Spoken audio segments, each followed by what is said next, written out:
ഇന്ന് എനിക്ക് എത്ര കിട്ടി, ഇന്ന് എത്ര കിട്ടും, ഇന്ന് എത്ര കിട്ടണം. ഇത് 3 ചിന്തകളാണ് വേണ്ടത്. രാവിലെ ഇത്ര കിട്ടണം എന്ന് പറയുന്നു, ഓരോ ദിവസവും ഓരോ നിമിഷവും എനിക്ക് ഇത്ര കിട്ടും എന്ന് പറയുന്നു, ഓരോ ഡീല് മുമ്പിൽ വരുമ്പോഴും ഇതെനിക്ക് ഇത്ര കിട്ടണം എന്ന് പറയണു. അവസാനം രാത്രി ഉറങ്ങാൻ പോകുമ്പോൾ എനിക്ക് ഇത്ര കിട്ടി എന്നുള്ള കൺക്ലൂഷനും 3 സ്റ്റെപ്പുകൾ മാത്രം കടന്നു പോയാൽ മതി. ആദ്യം നമുക്ക് ഇത്ര കിട്ടണം എന്നുള്ള രാവിലത്തെ പ്ലാനിങ്, കിട്ടുന്നു എന്നുള്ള വിശ്വാസം, കിട്ടി എന്നുള്ള കൺഫർമേഷൻ. ഇത് 3 കടന്നുപോയാൽ ആ ദിവസം കംപ്ലീറ്റ് ആയി. എത്രയാണോ പ്ലാൻ ചെയ്തത് അത് കൃത്യമായി ലഭിക്കുക തന്നെ ചെയ്യും.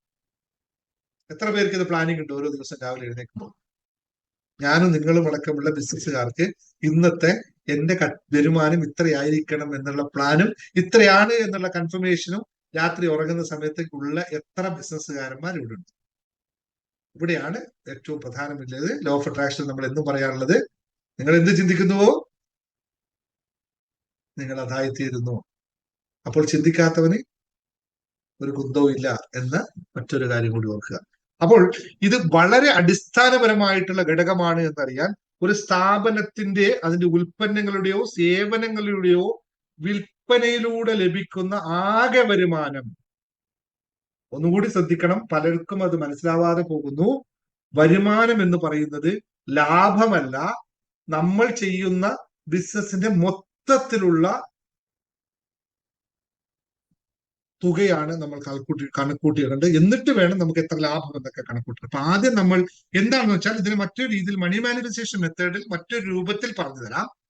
അല്ലെ, നമ്മൾ ഊർജ്ജ തലത്തെ പറ്റി പറയുമ്പോൾ മറ്റൊരു രൂപത്തിൽ പറഞ്ഞു തരാം. നമുക്ക് ഏറ്റവും കുറവുള്ളത് എന്താണ്? ധനത്തിന്റെ അല്ലെങ്കിൽ അബൻഡൻസിന്റെ ഊർജം നമ്മളിൽ കുറവാണ്.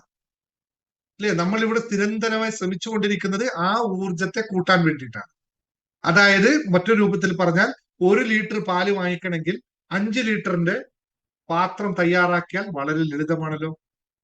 നമ്മൾ 1 ലിറ്റർ പാല് മേടിക്കാൻ 1 ലിറ്ററിന്റെയോ അല്ലെങ്കിൽ 750 ഗ്രാം മില്ലിയുടെയോ കുപ്പി കരുതുന്ന പോലെ കരുതി കഴിഞ്ഞാൽ, അതായത് എനിക്ക് പറഞ്ഞത് മറ്റൊരു രൂപത്തിൽ പറഞ്ഞാൽ, 50,000 രൂപ ലാഭം വേണമെങ്കിൽ 50,000 ചിന്തിച്ചു കഴിഞ്ഞാൽ നടക്കില്ലല്ലോ.